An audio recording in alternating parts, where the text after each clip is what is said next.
time. Enkwara na chima chance. Abrumem ye bronu bi e wa chima chance. First time na ho na me na nate.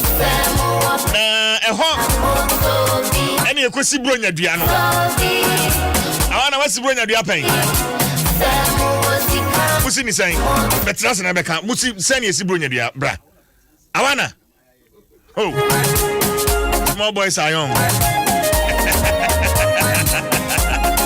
Eh, ekosi bronya dua abrumem. Na fei yesi bronya dan no. Adan ni de. Ema bebre na koso wo.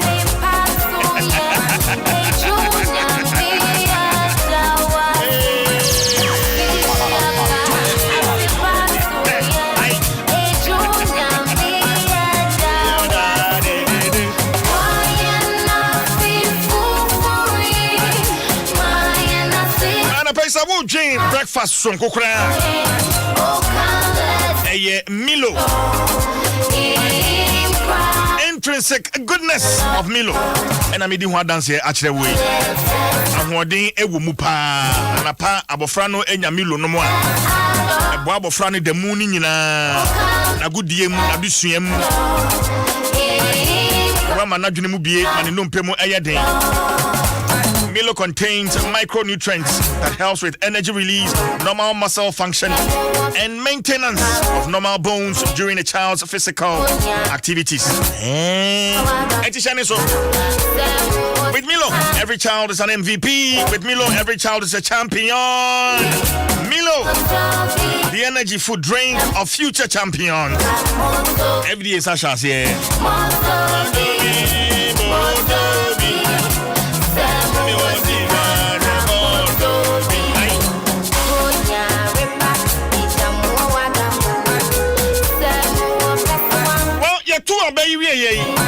About one of Susu so our Aquatia constituency. And in some bebre and about Enkanka MP Piamayo Kunum. Yet two abani way, some telephone share and share Mukoso. Emma Yatitin Samono Bebre. Sir Jama, Member of Parliament for Aquatia, Honorable Mercy Adujem Fukran. That is a suspending on a constituency secretary and then Penifobia Omo Amayokunum El constituency. Money Ben one more year, they are yet here and it's a one more a year campaign. Editia Amayokuno parliamentary candidate. Our constituency hall. Well, Emono Crane is saying.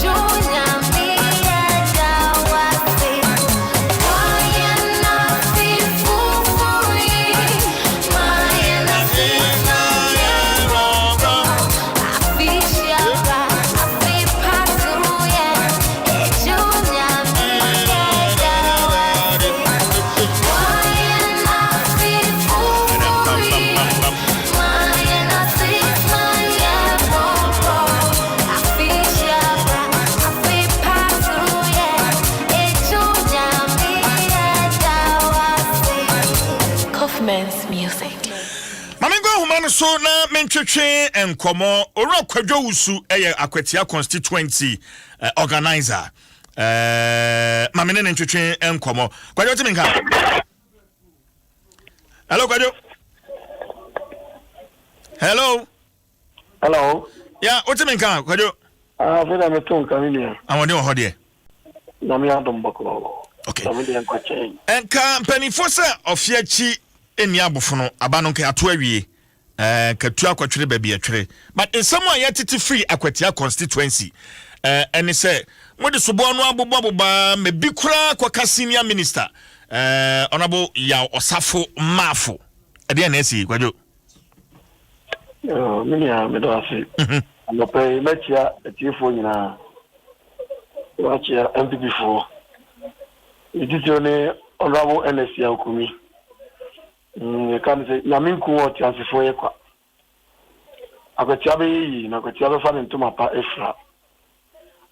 Mini no kre some de bebre na no di kaka no fi echi ni abofu. Se ya kan se bebre. Bi accuse ni yonko.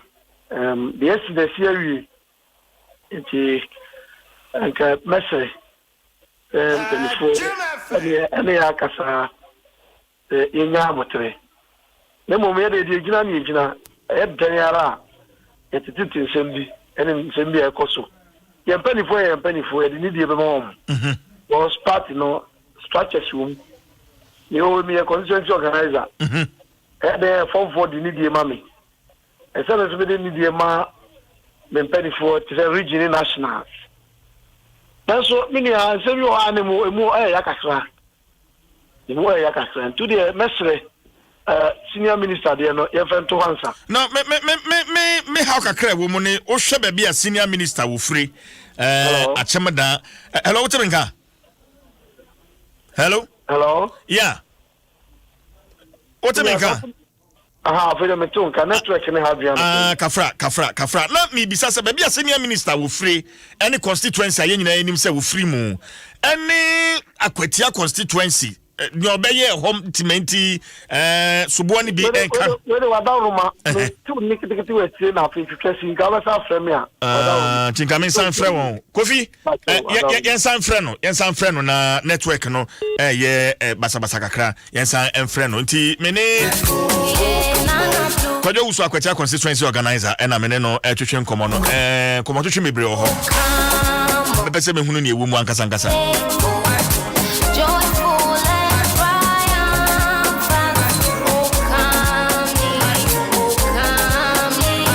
say ana homa no asa tomu ebio kwade otimi cafe afi me ton kamenia me dase na me bisa ne honorable ya osafuma for beji na akwatia looking at constituency a ofri mu kwade no de mini asem fa ho so obaifo beye wo a emfa ho so tia bruchiri obetwa po abeye wo ana so wo Ghana no obaifo abruchiri a obetwa po ababeyo ni interest pa ne den ni interest ne den ya ni kase me papa ne yebeyfo se bi ni mu asema no nchirimu ni interest obi akwatia de mfie na ready de ene nete ha o odi mame amase ne ko nakra na da bia so oni mame na na ko na ebe ni akwatia de obi enim nye se bia me bobi chirimu na me bobi chirimu eti ono constituency ni de na oka ho I see. Okay, I hope I am in the show. Did you know my mama say fee?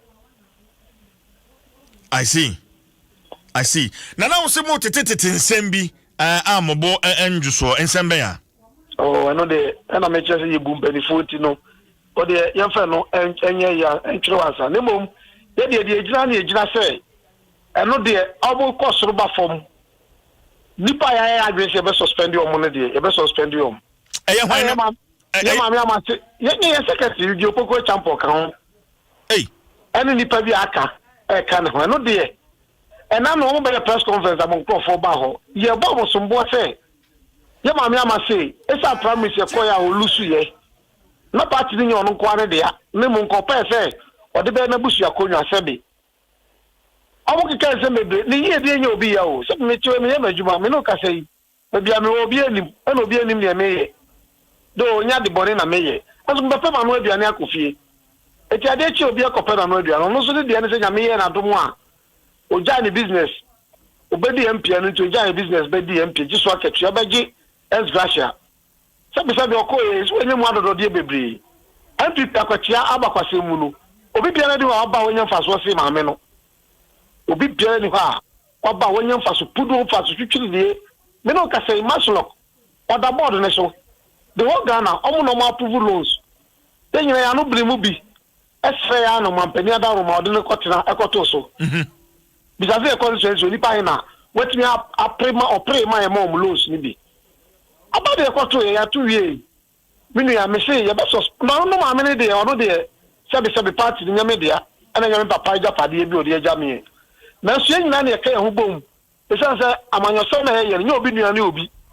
Obi if you are busu ahudum kro ahudum so asafa ahudum so ne kasa ahudum ene nyina e ka ahubom empty the friend MPP ma na no nche say obi ma me na wu obi sabi na mo odo de tima ye nyina le wo ni that's why nim say MPP aban kwa ne aban e betimi dia atwa akoboshe asase no enti dia ka ho abom na se oba na benyemu adodode me no ka say ka fita bi otim to say ka de pa maslo de bia I see constituency no why na onya asamfa so de bi edan nipa de de chi no eye me am secretary oye me nua so bia man no so ye premfa so wo mu ye nya moka de na so kwa personal interest ti ta mama ama say esi dan ama o odo akwa brochira ba asa ma usika okra ama usika ka ho me ba mama ama say esi dan ama secretary no si dan ama no de den enyo no nko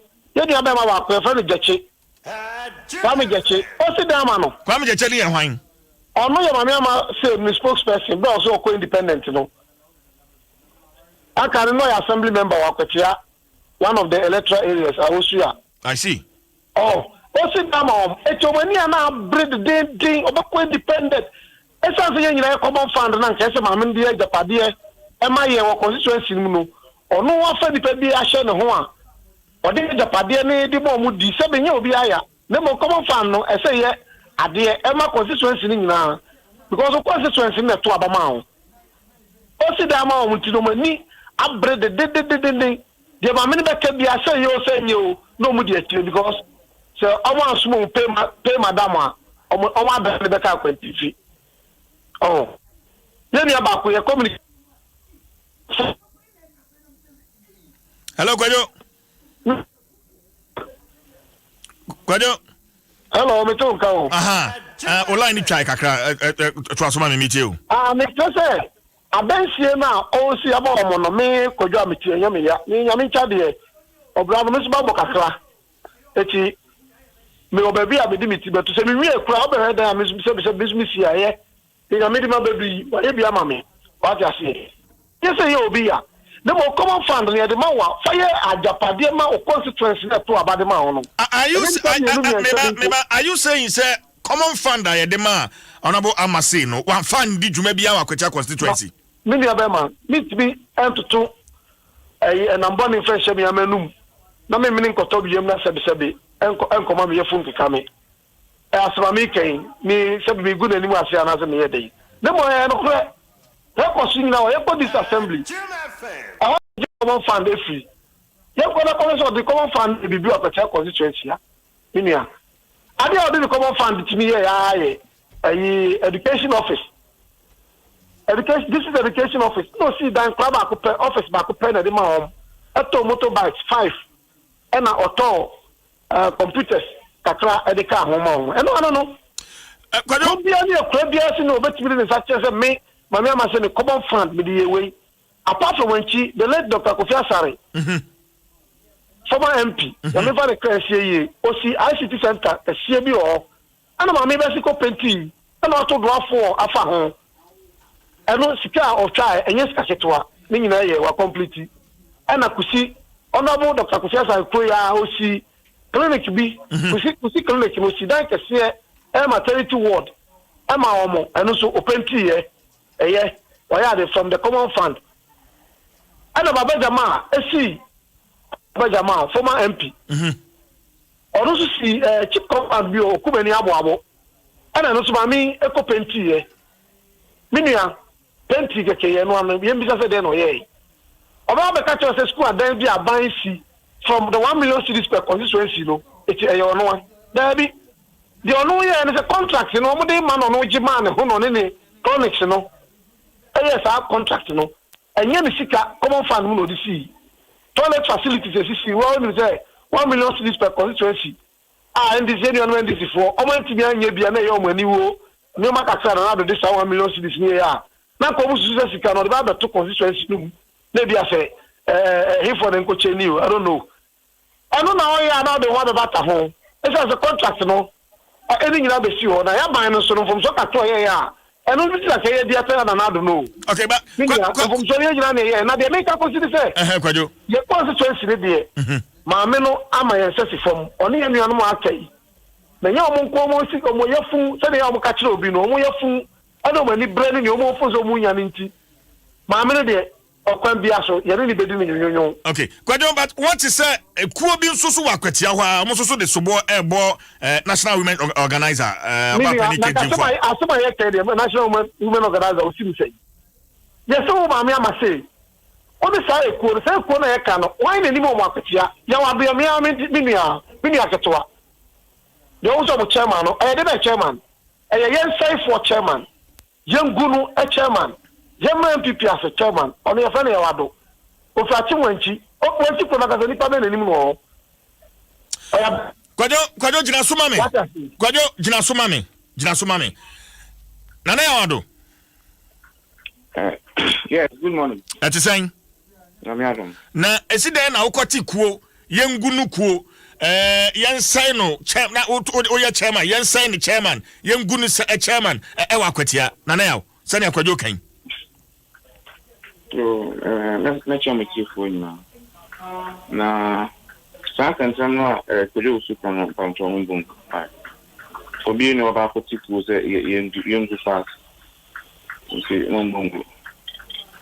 Okasa Yembungu say Yembungu saying because he's made allegations say ekono amote ye no eno kra nam so na akwatia MPP mulusu sa city no Me ba so o kai no chire mu saying why na eku party no asama ye kan no very simple. I think say we are for election na elections na for ye no ye dim kuku and it's a candidate the face NDC no when to me I'm maintaining seat na my yeah the near to say after election ye dim kuku no it was okay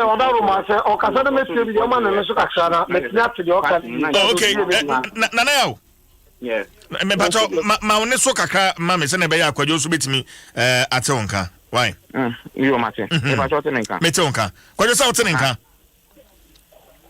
kwajo wote nka na me ni me tioro nkasa good Nanao to asoma me into the mention is say yakọ elections ye din kuku no na ehun be hia say party mpanyifo ebetena se no ma hwe sene de ebe ya the man kuku ni baye no yebetimi aso ano na me hu ni say eniyeme bi entwa ye wabra ne ye for ye primaries no na ene say eye 2016 ono abo amase enyine nim say ma me no ye hairdresser ni school no ensheda nko ni nim sa na emu no na ono abo baba jama ne picture no wa pete o conference nim no penifo ye say yempe obi a yempe oba obetimi agi seat no penifo ya na de sa suggestion ne bae na samre no mo de bae no em say dodo na adwen ko si ye ma make jinfo aso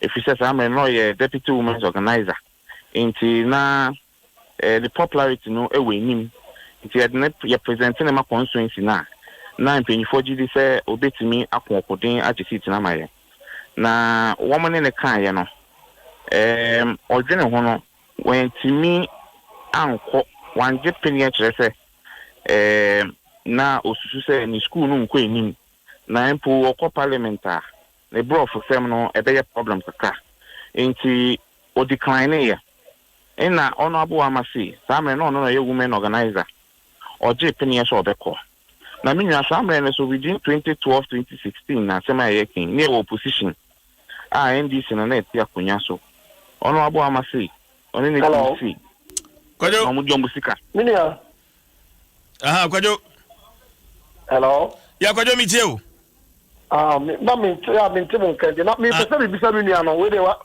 over chero ma me wa 2 seconds no mananunsi kwajo mananunsi hello kwajo mi se mananunsi why mananunsi na na ato asoma me yo sana meka no nti no abo amasi na o support party ni pa financially amanfo so nim no nti penfo ye se yemfa ne nko na omo ye so omde ne be ko no me se e ma me kejinfo a ne bo anjo so ohono ogensi ono abo amasi during the primaries na emo no amasi timi wini seat wini primaries no empo ye ko main context with the NDC ye baba jama no your evidence say my men are still an one so Emma support you honorable Baba Jama and no MP. Yes, or support you honorable Baba Jama. What year 2016?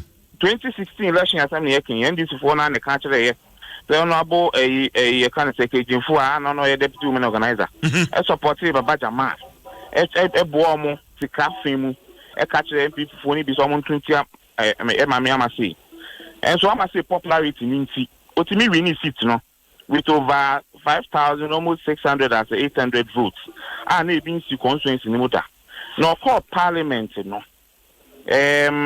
Ketijinfua the on one cousin I have finished said Ben Crime on if you talk class baby akojo usu a okase ofri Ben Crime say oye DC okay in the buy in the best jina DC into now that bitterness na work Ketijinfua mu no they use the office of the DC to frustrate Amase na me nyane nyina echi no ma me no succeeded she brought development to Akitia.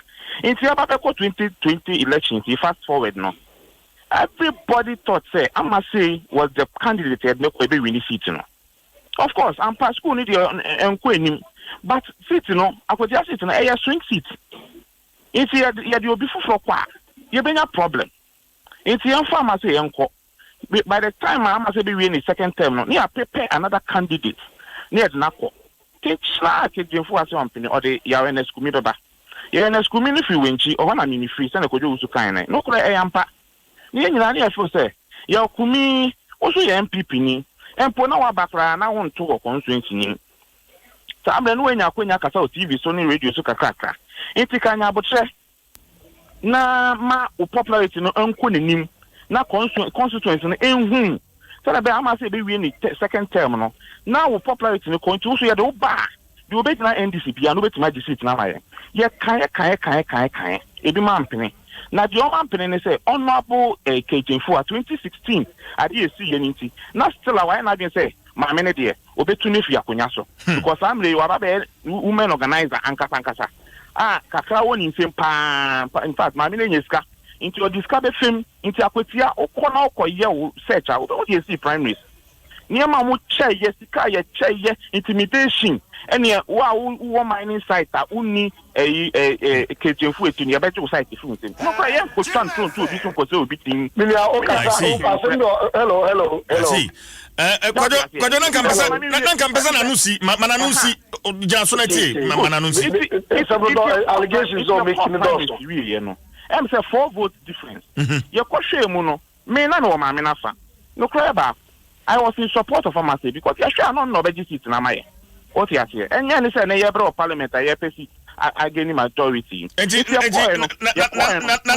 mami bi so asem wo kan wo mo on the day of election yeti say wo mo ne nam krom etua sikama NDC for say je na kotuma na nado na tumo koyo jisika na kotuma na nado na tumo koyo ni yeti ye no no wo ka ho me fa sure why would I do that me chama na mete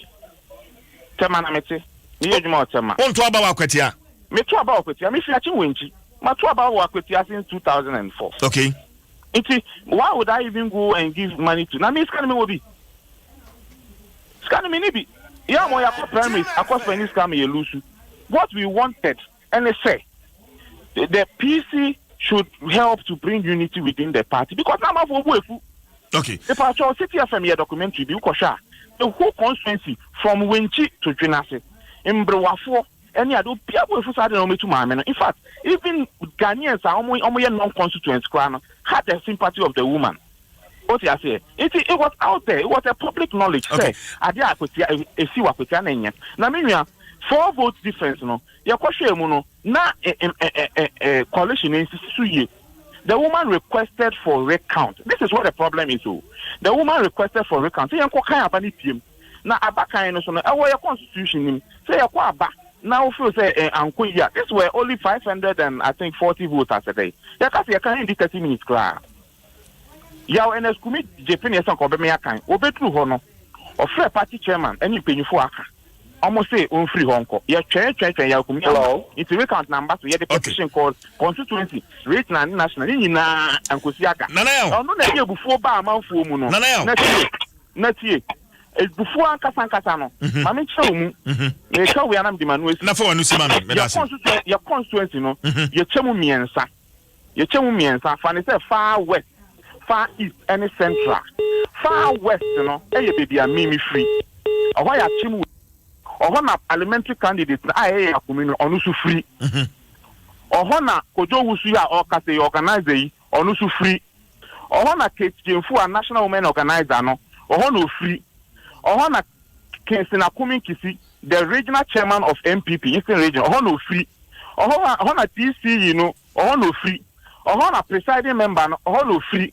Minya, in your money, meanwhile, Akutia Township, any a Buedria together, no, constitute almost 45% of the voter population. It's Amase na no ofri Akutia. If we distribute Amase na no ofri Akutia, also ya district living and as they are far west, baby, you free no, as they are home. In a party chairman, Una County Amase, a fine pa. Kate Jim 40 meter one promise to V8. So 1 year 2 Amase, near 2 Amase, or V8. It was a business they were doing. Party, party chairman, Baba Yakubu. Baba Yakubu. So it was a business they were doing. And Pampa, almost 2 Amase, really, 1 week time. Kobusa Kutia, me Chanton. Okay, brand new V8, Baba Yakubu. You lose it now. Press conference. Let's what about my men. Honestly, a press conference. Okay, now, Jinasumami, Kwajo. Hello, Kwajo. Hello, Kwajo Usu. Kwajo Usu Timinka. Okay, you best a friend you, but Nanao issues here, shots here, primaries here, the Abbey, when to me Antanase as a political party in a constituency, NCSC. I mean, such a very important seat. Ashremo. You, me pacho. Mame someone show. There were a lot of constituencies, factions by. After elections, the factions. It is the responsibility of leadership to do this. Leadership, no, me pacho leadership, no. Any chairman, secretary, constituency executive, no. In our case, fortunately or unfortunately, we had some national and regional executives. We felt it should have been a blessing to support the party to grow. Meanwhile, they use their position to intimidate the woman, and that is what the problem is. And of course, Yakumina or buy, because now on the Nehono, Yakumina on the New, Yakumina and Kate, darling board, in about the 2 Amasi. That's what the problem. On the Hossein. On the one I come on the Kate and the neighbor, into the Kate to the canon, Kate and so on name Amasinka. It will have any Amasi Kokasa. Okay, let's get to you with it. Nana Jinasami as a Koja Samba, Kwajo Timinka. Hello, Kwajo Timinka. Good. Issues are Nanaya Erezi. Near a course so 2016. Even before Amase ni Baba Jamal and Sana 2020 primaries nimu anything. Kwajo.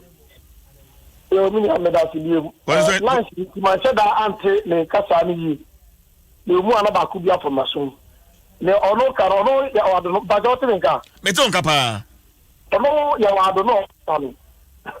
Ne di ka ono se from the year 2000 or so to that about I wenchi yenyin tumsa oni pa uka kontompa onye ofa the first time over trouble when you come one anim no 2016 atam o kala ono na o for the first time ya wado eba your body politics you akotia constituency anyway any 2020 year ya your promise ono so be pay bi o be MP ya wado me e ma menene ti ho one first question ya wado me na me introduce to me say secretary Papa ni ekoye internal positions no constituency executive positions.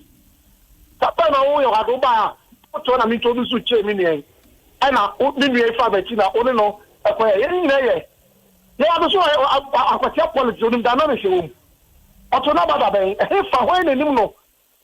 Ama se ni a champion ma hye ni bo se daachi ama se ni wo de ba bedi etono kasabe ne sesi ni bo obi anim no opon se akwete kro even when ti kro no fi obi anim no no ba catch over the allegation say ye di kan take as the amount for staff ore ya wado otu asase me no ka say ama se ku say ama se ni ku say ket demfu a o kana 7 ana ama na sa HS oh yeah to so to me no kasa yeah church ko dey wan asafe onipa akwala o kasa ite bu mpanifo upani asori o ma no zo na o ska obi duru ba dia na wo beduru ono onya abotre 2 as 2016 church ni MPP executive ye ko ejuma ma baba jama nim ni oka o se eri afi se udi boni na se boni no emfa na fa ato ni nsentika basa so ni so na ama se be ama se ene no efike jamfu a so ni mama min kan kire no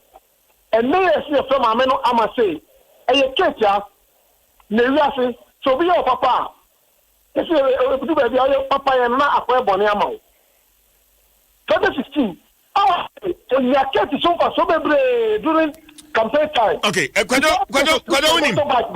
Kwado usu. Adi ma yesi ofenye amount to constituency nu. Kwado me ya so abi. 2016 ke jamfua abo modern motorbike your 5 zones. Auto tango motors akase ba maku enum every zone bi enya bi. Amo di bi esama individuals. 2016 Kemfua t-shirt about 70% of all the better Amase MPP. 2016, Kemfua was able maybe the UK external branch of MPP. Our donation and you have 20,000 pounds selling. Kemfua Edisikan Yansano get the best Mami Amase sa and watching when you buy amount of platform and another buy selling or the bag you know and no many of you do nimu a o me trust ni mo ma me no ko bon channel. Okay, kwado meba yen hwe the issue of suspension of Emenya Mokwan still an bugina ne abugina say constituency secretary and a member of parliament no ankasa no ma suspend o ma free party nim ho na mo bugina e no de okwan dia so let us na kodu kofodua ye try reply beba ye guso ye twa minia pictures been in party we MPP ni MPP for the yi wa amase men ne ebi nkese wanya wanyi nyame aye nyankopon boni aye na oyi no because nyankopon so wanya ma onua ma no wanya ma me wayi boni aye me no kasei ye to ba ni wi afa no ni okoyo akota so pompo champagne ni ku pictures ni na social media ni ade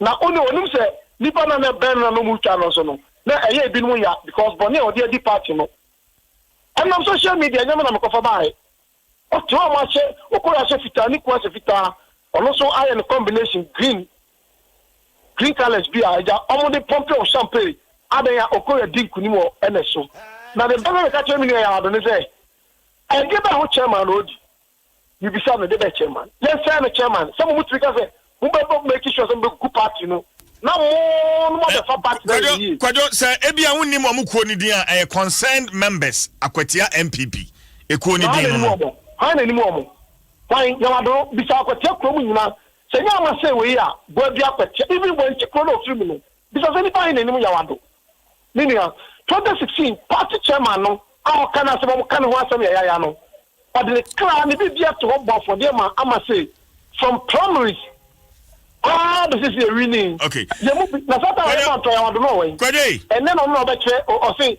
uzo kaza no say almost say. MPP for say ke jamfu a. Kasa me say so the constituency man ka be hu. Me no kasa mu a ho de wo me. Ma try politics since 92. Me to about 1992. Kwade usu. Ma menda wase. Na wado. Constituency mu nyina me ya. We uni bibi. Me show mo request bi. Hello. Me too. Abaya, what the so-called friends of pharmacy and other consent for no. Move free any test studio, the moment about 30 minutes. Me interest them not a cheer for another constituency and things in the ACE.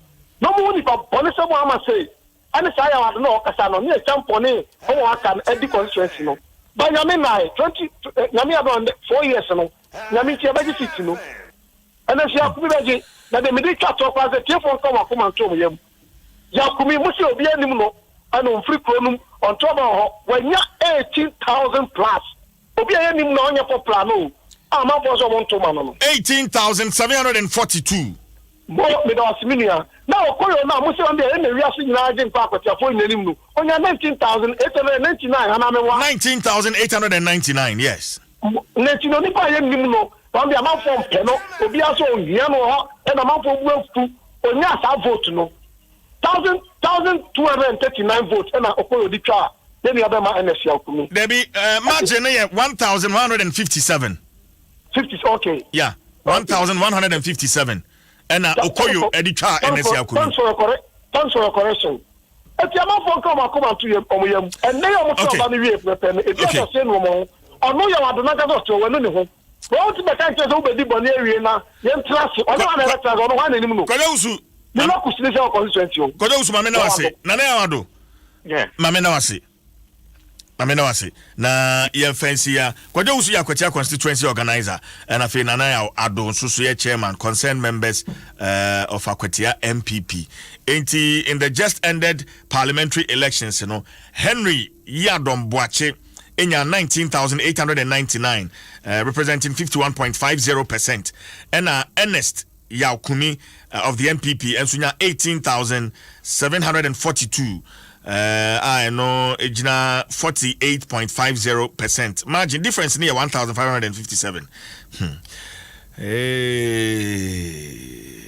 Ehuya CJ mamen kan ABY no mu hu sunsun ye wo boko Adom odi achen wani ma da ho kama tiri no fatao esa na mitia eketwa ya boko de Adom ka cha yo so no enyam kasetia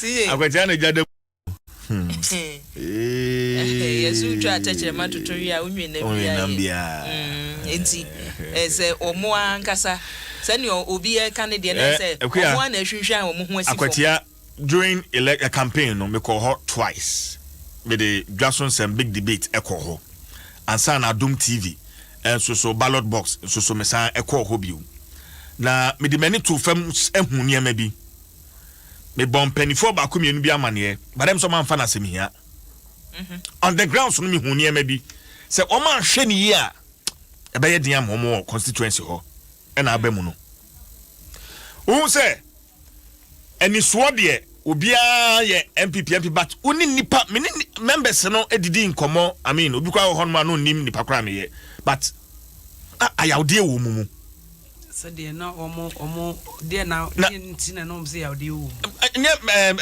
honorable Mercy Adujemfi amase to awo mutu yes entina wo boje so eni so de enso so utie wo nsem kan ni mu a na ayawde wo mumu enti me bo executives no amane executives ba ko mienu a metimi no twetwe nkomo me bo amane but na mo chese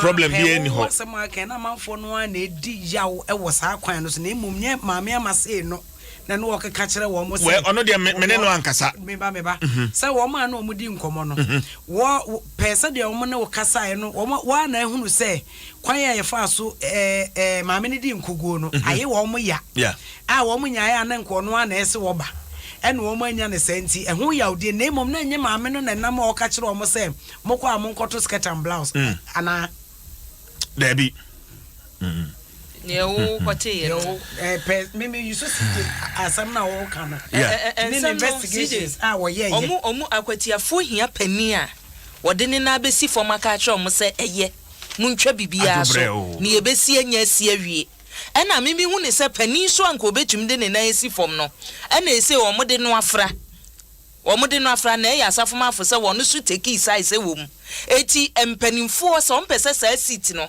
da chi bi esan ba mo hode a en ye gi se ya suspend we hu bege fin o man ka o ma no antumude na se mfonso mo ye no man siesi a eni o mo wo kwatwa mamene Bismarck tete ayeta freno obese ono so ye MPP member e wa Akwatia abranti me call ho premier no nyina me hu se na wo bo adwuma pa fa campaign no odi mu akotene pa arese Penny boko na me adu nti adwuma bebrebe amu ye nyina amantimi anwi ni seat no obese ya de biti bia na amase ne ya wato ne secretary wa Akwatia constituency amu chefie da ye to abana mo ye course idi abroke face ntini ana subo mame amase obese gina ye mame na fe ma won ne so kakra na mentime nto nka ye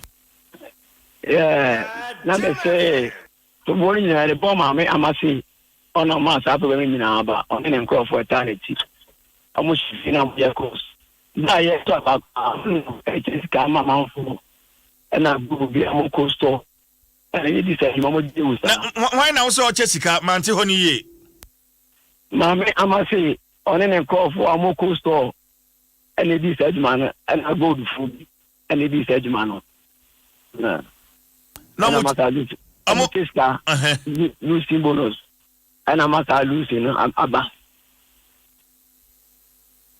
esika no mo chama hifo amochama agotia for the boy for amonje enkoto sketembas amonje enkoto sketembas and this boy there edini nyina mama amase ona mata de nyina isi na say I mean after Olusu primaries mo create impression say also we jam bibia aka enti afi na dem bi onena wo ho abese le ba to obi a o ti ga bibia aka ye John ke sie e wa ko ti akonsoisi kan ja pon nya be ko ni fi won di mempe amko amoso ada we na wo jama naka na onje mu no ada kere de Japan ne na bi mo ne omom ka ho nyina eba akwatia no ama say ensisa rally no ase won pie kura amko amoso ada won pie wọ́n ní kásá bí ọ̀sán ẹ̀sùn òde bọ̀rẹ̀ ẹ̀dọ́ àwọn bí ẹ̀kú sí wọ́n fẹ́ bọ̀rọ̀ mọ̀ bí a máa mẹ́lẹ̀ dì ẹ̀kú.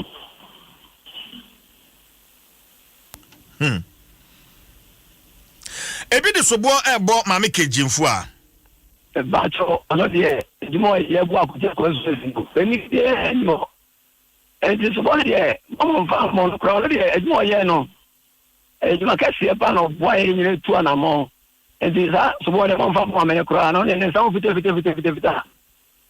abo ko da ko so ye pa jo ne sa fite wa ba ya wa be ana ti ne ma me na ma su mu nyina ti ba to ma me ne sa fite mu ni film e fa sobo de mo me amase I am Yaminia. Amase no ye wa wunua. Yaminia 2016 na ne to na moko be bia. Mame ba ko papa ba ko. Ba so de e busia. E busia. Yeah. Okay, na sobo e de bo senior minister onabo ya osafomafo e no so je ne sen obese. Ayo so jitum ba no ta na ti. Oh and no de ujitum. Ayo so jitum ba. Amo no. As a plan is in India, not now, what about number could tell you and don't pay as I'm to an SEO. Now, Kokata, how is it? The benefit.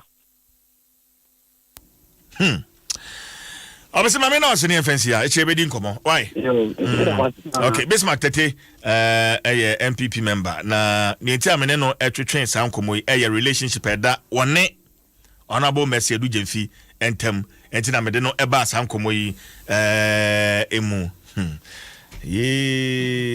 interesting times ahead see the bonkrata no so aba wo e bi aba na abato na chi nsam dia ye bebre wonim se obi de sekan ya woni nua ewa abato no results e ba ye aje ho akinye watima kofa sekan dia woni nua kum no ewo eswame ene the Ghanaian Times na a report to asemi ya chese wo fa akata famiensa yesi efie honom no ba bi asem ni siye no efie ho nipa ba ko na ye MPP ni wo mu aka ni nyina ya NDC fo eti e declare results ni wie ye no na chese NDC fo no wo mu omatiom group na omudi omonkomo ene ono MPP ni no so ate ne ho na ogina ne ba bi eti akinye ba ya ni se ade no mawiem wo he results we pa dia ene na nka NDC na we ni ye ena MPP ni no so se da bi ne maame no aka no ne wom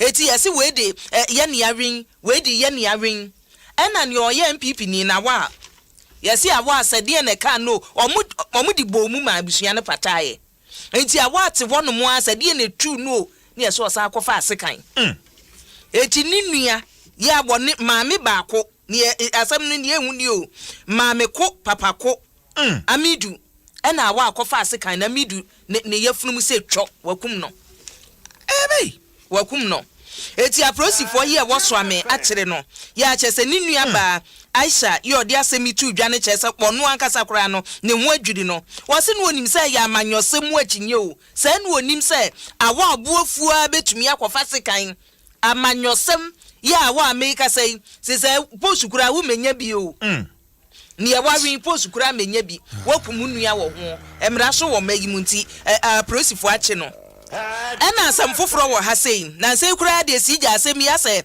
emu adwo kakra wo se ye durubiribi mu wo magimu a ewo mu a wo behwe no obi du obi ni naked pictures asa obi ni obi atwempena da obi ni obi aye bibida nani nna ne ho so no ne ya record ne ya di pictures no or blackmail one fa we ya ma eliki na yesi abantie bi efre no Addison ofosu hene one dia so na adwuma abo ya ne se wo gada sa pictures no de hye ne dem etu wo ho no mu asije no ayi di ama sa asije wo hu ade we uni ba bi amnya no wonya free he obi nim se efiasa me frɛ wo ne wo nkɔhye ba bi a mentimi nya sa wonfo ni obi nim ba bi a wonya free wono ne de no yeso ye professional pornographic publicator eti on de na adwuma a wo ye no ani ese chese Debbie amfansiwa ni aka no ba ebeji gum professional ebeji gum pornographic publicator arrested eti Accra Q court na mpanimfo adi ofosu hinasem na omuso ofosu hini ba ya chese hwehwemu omo ye no wo se prosi adwuma no ne nkura ba ta hwe cyber crime omo ye adwuma yeah wo ye ya baby ahye bia enti na omo ye social media yi na abehwe na wadidi atem na odi atum obechiesi abechew se mpanimfo no mani da ho eti omuso omo hwehwem kwachi ofosu hini no se no on de se wode sa photo no wo yi ma sa ayo a uneke pictures ni wa metua me de to abonten yesi sika pa wode je no wono wo hyedem bo wo hyedem adwuma wo ya no ena ese ya prosifo achi ni nti yede no kogina amra no yesi 2021 wo di bro nya ni wie ya besa de na kobiem sese di odem ye di bro nya ni wie ya fosu hine wode no ebekwa ma sa nya mbra nsem no a wo die no watwa so na foforo so ni abatuo ye chi de bo wa wadwe so obedi nsem oni omba chi wo na anu se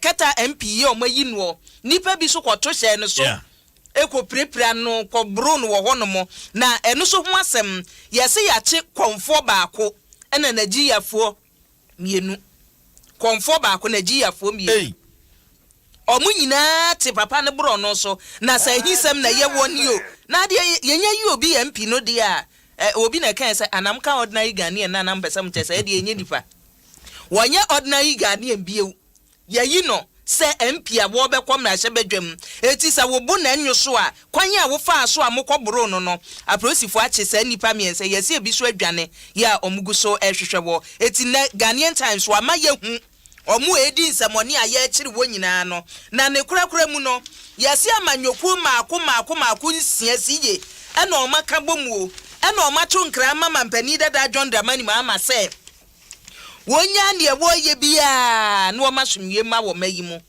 ohun omu a omulusu ye ni bi o parties no enie parties a wo maka omo ho abomu no APC ayargase wo hia sumwie ena enyu ono nko GCPP wonum susu ohia sumwie PNC for ka ho Joy Jekoposa yebo a independent candidate I say wo yi na ni hye wo bie LPG for ka ho ena CPP for so ka ho sa amanyoku nyina se NDC amanyoku no wonumu mpani na wo di wanim 2 franc ama won mampani dada John Dramani Mahama se ne bonyu abato nsunsan so ye ba ye ne so a won kokoto na emom se emabunu di animu ene ye hyetai ene ye dede 6 political parties omosi muntwa so na Ghana epasumie Ghanaian Times no esa mansa na beba no manenka tie for sa wo send sika of Vodafone cash so ai free dial *110# na sika duduo bia empen duduo bia how they send this from Vodafone cash to any other network free star 110 hash Vodafone. The future is exciting. Ready so and Absa Emma Wakwenya we 12 days of Cardmas promo for our Absa vertical card no for call Electroland Ghana shop no was Spintex Road no. Now for home appliances to say Samsung Media Nasco electronic appliances no what other cards no ta we have 15% discount and then there are other amazing rewards and also so air train wash and also say Electroland Ghana Spintex Road branch and as Jumedi air course ho if our Absa vertical cards and call now enjoy 15% discount plus other amazing rewards. That's Africana City, that's Absa Jisha Kakra ewo ho okay. Mamefa daily graphic entwa so babia ekwiade na no si yamanyoku awodo no ena womo so eda nimu ha se ye no mo friends entwofo nsie mu a de womo ka womo ka fa abato no ho esusu se obi akoma ntone yem obi susu se ne ma nkoyi a court ena wonkro no wode mu nsem abetudwa ena aba ya yeto ye mu nsem direction abamu no nyina mu no se abato komisa wode akọ Ghana Publishers womo wakọ ya gazette as say no woko wono mu a etese na nadanko akufu ado ene ye yato abama no se Ghana mampanim ya wo besoi atoa na memu eso na katafa to so edu ensia ewo daily graphic what the enra university public bill no university bill no nsem aba betudwa na eno ena wode atudwa wo chese esese ya atwasense kakra mrasabedwafo ntimi informo nsan sese efri se eneme bu ho no mo a ese sempanimfo ankasa utag ene ekuwa wudo bi esa komu na wo mokwohwe se ye wie second reading no ne ade nyina wo mo ankasa nso enema a wo mo pese eba sa mra no mu no ye de abehihye mu ana na no ena mrasabedwam chia me pani wode atodwa se ne saso senti no enya ade mrasabedwafo bepepre won ho ede wo mo sakwa akwhye sa public university bill no asese infrastructure emeye adwuma na kratafa etoso edunson ewo daily graphic mu ekwohudo bi te se IDEC ena civic forum initiative ena wo kasen IDEC ne ye Institute for Democratic Governance and a Civic Forum Initiative and also so a kufufro. Wamuna wamudia to just say Nano Kanema Penny John Dramani Mahama ya wotu Frank Adema NDC wabatu yema wasi mkugon wenye ntumuno wane vioe etwetwe komo eno de to just say ansa no no John Dramani Mahama obabeje atumu sabana yekoto ye no anokwa wadi ntwo no I just say forensic audit eba independent forensic audit eba ansana waba beji atum na no na say kuyi e kire say emfamra kwam wasi obie ni kwan so obeja 1992 constitution ho no akwakote independent forensic audit bia say emra mehwehwe abato no nsunsansom wasi se no betumi abade a ene ne won hwesode wo ho ese 2012 abato ho mansotwe ekoda Supreme Court anim no eduru ba bia na wo mu hian say yetimi eye audit bi ewo pink sheet bi ni ade no court no ankasa ene board mekobi ti say KPM gidin ema ye de adwuma ne hye wo monsenti so obi betumi ayese adwuma na ene asem ne ni kan court wansa na court no ahye saa ensese no amana ko ne se pa se ye beja court na kire ho ese ye kwa akote saa ebedweko ne de saa ko ese enimre biem e wo Ghana ha se ntinya de a saa de no ese se tumi ba so anopei daily graphic enso so ensem a ode ena wonim se Food and Drugs Authority so wo mo se bronye ye benom ye bedi ye beye bibia aduane ene niemanom de ekoyem no aye ahwe yie na hwe se expiry date bibia ye pepepe ansa no wadi na nyese bia ye betro gumonte so sa promotion awodo na wo kwa akwaje na fei ebewie achi rukodi wi ada de asem abanti wo se Food and Drugs Authority for do mani edi achi no amanfo so amokodwa so ena monam na mokoto ade no so mumye muoni ema muoni ena ho BC results no wo chese sabre apiedwa enu nti esese amanfo ko na wo mokokoshe Yemfa the daily searchlight and Dwaso na searchlight anim so and ye for now di chatwo formula MP independent candidate ena enei wo hye ni kiki e wo ha sei MP elect Andrew Samuel Kwansiama na papa e wo be kro no wo nsania emrahye bedwam kra yesi apam no eti nura nsantwe 14 no ano bisa ne se papa e wawin se wo be ko MPP wo be kwa ta na be kwadwoa na wo so media me MPP de hye da me nsan machi wasi owinwie ya eno woye na dwe se MPP wo kodwen eti ne esi ye woni edi na tem woni ye se wapam no watwa bibia so won charge obia waso won charge obia wo kose MPP de hia bibi na si ye eno okoye eno wasan aba na wonim yenko Medina so Medina so woni monyamfo Abubakar Sadiq Boniface wo lusu ye no wasi amanfo kasa na wo akwadworo ene wo anye campaign ena no wa mema no home so sente saa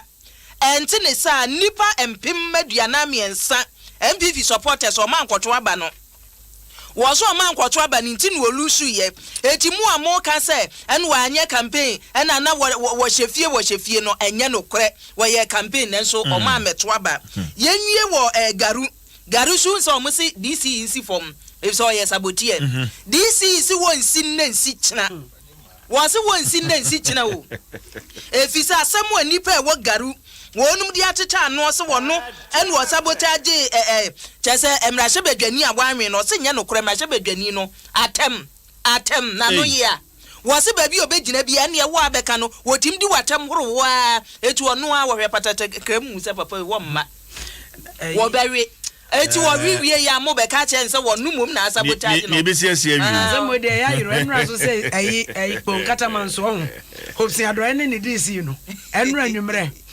platform so jai nyasem ketwa sa me so no so mo horo mo jai eduru ho abato achiwe ni ebetete ni ebia abato ya dom na fe Asafodu na dida bonkata na poso ede ebrewo Adom 106.3 FM amenkai wo se anapay eye Milo kama ahoden ewumu emofra no ani je ho emoma hoden pa enti bomoden a se anapay abofra no onidi ya man Milo na wonom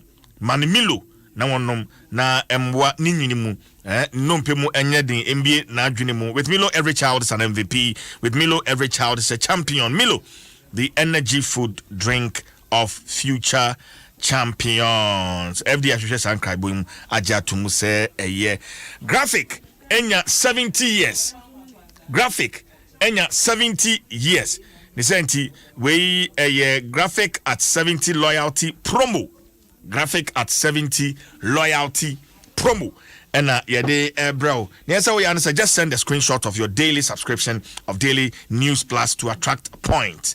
Na unsunya sa kwenya. It's 4 brand new Kia Pega saloon cars plus over 1 million cedis in prizes.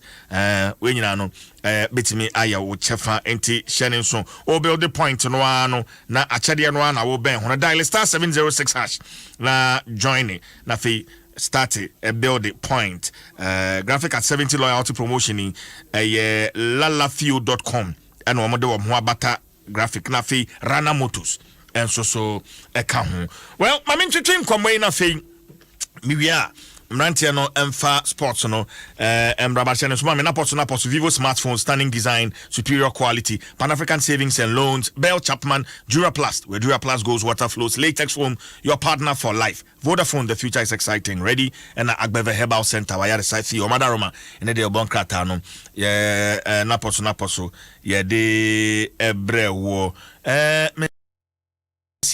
Mienu. Come on. Na rural and community banks, RCB, and Pennyform, you know, bet me I can say, right? Abena Aqua Obeng, operation support officer, and Lorraine Bosompim Chum, manager, Cocoa House branch.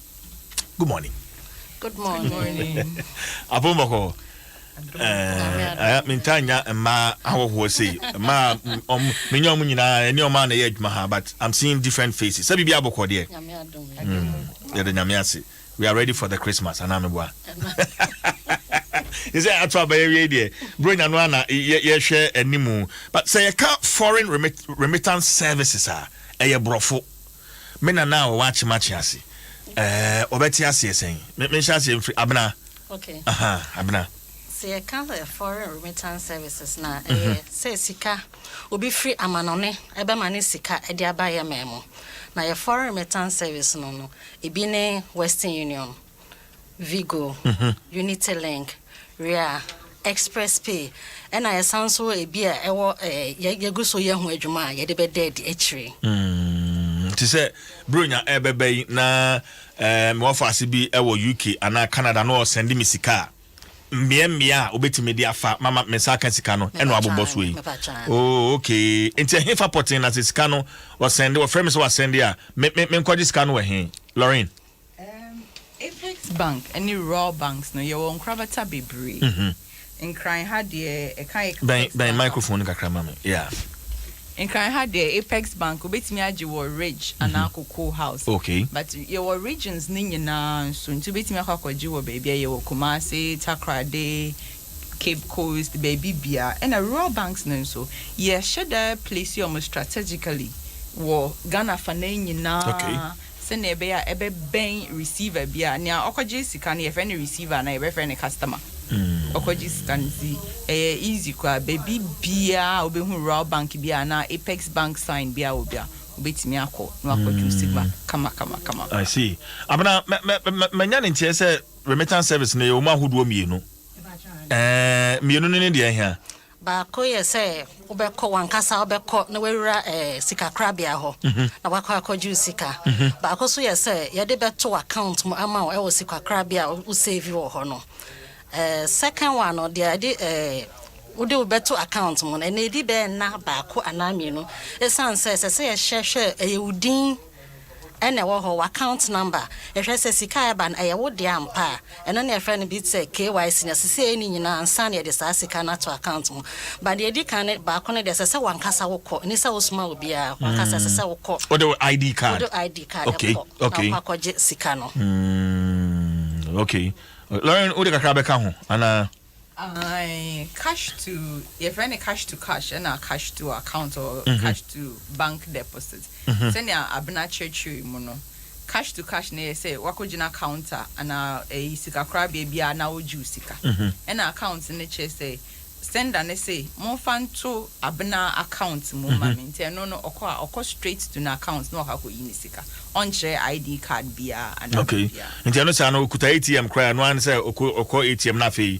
okọ yini sika TTT charges bi ho say me ba be sika no do I have to pay something charges ni nyina na o send sika no wetua ho kanyina nti charge bia ni ho a wo will receive your Ghana ha no ubetua I see. That's interesting.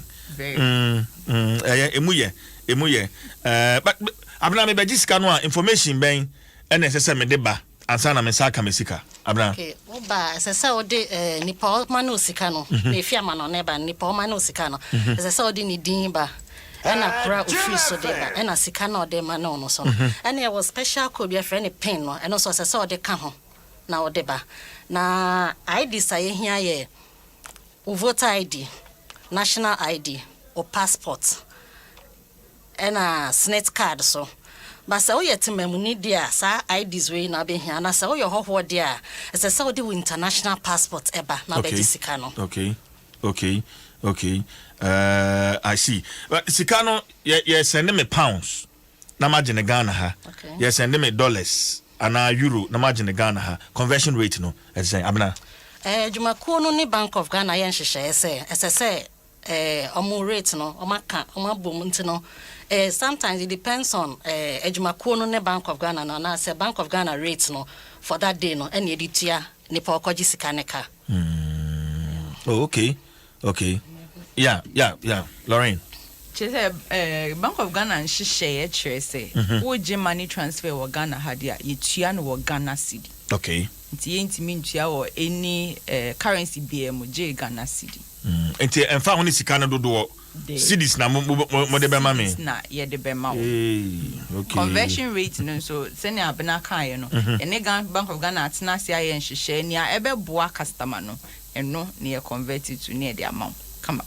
Lauren efuto be na de be ma obia oba beji sika ewo any of your branches efuto be na de be ma safo no efuto amede be ma omo ne say wo ba for ID card na ye per photo based nya wo phone da okay expire just say entry mu ana bibia and special pin na abena kai no it is say we make sure say won fan chiro bia won ko any sender no pe na enim opa men ne obia ankasa call tell ani ho straight na kan so mame me beji sika we na information ne o mi phone so anaye wo ha eno pe na ono pe na say won ne kasa men expose. Is it possible say pin no kodi obi ho a obetimi esi ekira abeyi sika no without my ID, a photo based ID card for that matter? Is it possible? Bear din kakra de but nipa boni for security reasons yeah yes but bear din kakra because when your information be brave and sana wait me is can well so abana ye foreign remittances if you are then you and I mean what other service can we enjoy at the various rural and community banks? Okay, so ne kana rural and community banks no yem krabata ne doso enti yetimi ma deposit yema loans ya sanso ye wo your product e friend Apex Link no na ko baby a on satimi can be wo honso yeah oh okay enti me pebesi am betimi amam bi pacho ye be ma obi ba jesa wo ko rural bank bisan dem PB pa antian Lauren, I feel you know COVID ne ho nkeka ho but you as a bank how have you performed, Lauren? I'm pano crescent was it that easy? It's not been easy. Yeah, in fact, sad. But yeah, share statistics now. You're bringing back kind of statistics now. It will say there's more growth than say yesi mufi ufi to say afibi to say 2017 na your deposits they say nkrofo sika omode beto ye ho say yen hwe so mom no nyia na enyi fi be 2.8 billion equal 3.3 and enyi sa afi kra enwie ye no by June no near obe 4.3 billion. Really? Just say nkrofo G raw bank di ntomo wo ireshemu wo yemunti it's ye hu growth bebre. Jidisa mu won yema bebre in the pipeline na bema nkofo ani age ho more, right? More, yeah. Okay. Eti yade nkomo no eba wie no abena, what would you want your customers to take away? Na mode eja mo customers nyina abena. Your core value ne say customer care. And then like a Jumani Jina so parents and the say they be a no mumra, no money and be dear Juma number business with us. If so a best one say one sound so say be more how an abibia among fan to your name na so you be who send a besha bit me a solve almost how you na among.